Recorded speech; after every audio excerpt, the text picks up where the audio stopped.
उसके बाद बात करें, अच्छा दोस्तों, उसके बाद आईएमएस के अंदर चेंजेस किया जा रहा है। ये मेरा सबसे फेवरेट टॉपिक है क्योंकि नया है ये आईएमएस। मैंने बताया था कि मैंडेटरी कर देंगे तभी आपको ये भरना है, तब तक तो ऑप्शनल है, लेकिन अब आईएमएस को मैंडेटरी करने जा रहे हैं। इसके लिए गवर्नमेंट रूल में चेंजेस करेगी। सबसे पहले सेक्शन 38 के अंदर अमेंडमेंट किया जाएगा।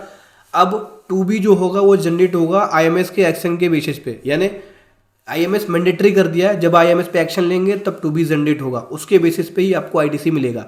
उसके बाद जो क्रेडिट नोट होता है, सेक्शन 34 सबसेक्शन 2 के अंदर अमेंडमेंट किया जाएगा कि जो क्रेडिट नोट इशू करते हैं सप्लायर और अपनी इनपुट टैक्स क्रेडिट को आप रिड्यूस करते हो, तो जो सप्लायर अपनी आउटपुट टैक्स लायबिलिटी को भी रिड्यूस करेगा। कैसे रिड्यूस करेगा, उसके लिए यहाँ पे सेक्शन डाला जाएगा। मतलब बेसिकली जब जो सप्लायर है उसे अगर वो एक्सेप्ट कर लेता है क्रेडिट नोट, जैसे कि मैंने क्रेडिट नोट इशू किया, सामने वाली पार्टी ने उसको एक्सेप्ट कर लिया, तभी वो अपनी आईटीसी को रिड्यूस करेगा। उसके बाद मैं अपना आउटपुट टैक्स लायबिलिटी को रिड्यूस करूंगा। इसके लिए गवर्नमेंट एक नया सेक्शन भी लेके आएगी कि क्रेडिट नोट की एडजस्टमेंट कैसे करनी है आपको। पहले आप क्रेडिट नोट अपनी मर्जी से डाल देते थे, भाई सेल कम कर दो, ये कर दो, अब नहीं कर सकते क्योंकि अब एक नया सेक्शन लेके आएगी, एक नया रूल लेके आएगी, rule 67B of the CGST rule, जिसके अंदर एक मैनर बताया जाएगा, प्रिस्क्राइब मैनर, कि कैसे आप अपनी आउटपुट टैक्स लायबिलिटी को कम करेंगे, कैसे आप क्रेडिट नोट को एडजस्ट करेंगे, जो कि इशू किया गया है। साथ ही साथ सेक्शन 39 सबसेक्शन 1 जो कि 3B से रिलेटेड है, उसमें चेंजेस किया जाएगा। आप केवल 3B तभी फाइल कर सकते हैं जब 2B अवेलेबल होगा पोर्टल पे, तभी आप 3B फाइल कर पाएंगे। 2B जब अवेलेबल होगा जब आईएमएस पे एक्शन लेंगे तब। इसका मतलब तीनों फॉर्म को आपस में लिंक कर दिया। आईएमएस पे पहले एक्शन लो, तब जाके 2B जनरेट होगा, देन उसके बाद 3B फाइल कर सकते हो।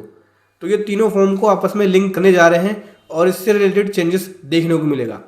आने वाले टाइम में डिटेल वीडियो लेके आऊँगा मैं इसके ऊपर कि कैसे चेंजेस किया जाएगा और क्या क्या पॉइंट्स इसके अंदर चेंज किया जाएगा।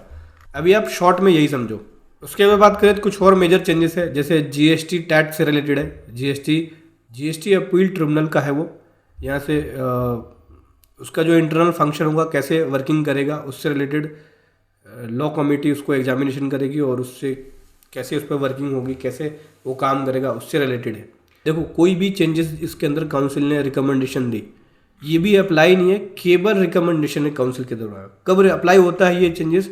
जब गवर्नमेंट सर्कुलर इशू करती है, नोटिफिकेशन इशू करती है, लॉ में अमेंडमेंट किया जाता है, रूल्स के अंदर अमेंडमेंट किया जाता है, तब एप्लीकेबल होता है। अभी ये केवल ये समझो कि भाई डिसीजन लिया गया है, लेकिन डिसीजन लिया गया है तो इसको अप्लाई करते करते टाइम हो जाता है, टाइम लग जाता है। पहले उसको नोटिफिकेशन इशू करेंगे, रूल में चेंजेस करेंगे, फिर उसके बाद उसकी एप्लीकेबिलिटी डिसाइड करेंगे, कौन सी डेट से इसको एप्लीकेबल करना है, तब जाके वो एप्लीकेबल होगा। तो ये पूरा का पूरा एक लेंथली प्रोसेस है। तो ये बेसिकली समझ लो, ये केवल अभी रिकमेंडेशन है। चेंज जब भी होगा जब इससे रिलेटेड सर्कुलर नोटिफिकेशन या लॉ में अमेंडमेंट होगा, तब ये चेंज होगा। तो जैसे ही ये चेंजेस आते हैं मैं आपके सामने वीडियो के माध्यम से इसी तरह से लेके आता रहूँगा। वीडियो कैसे लगी ज़रूर बताएं। Thank you so much. जय हिंद, वंदे मातरम।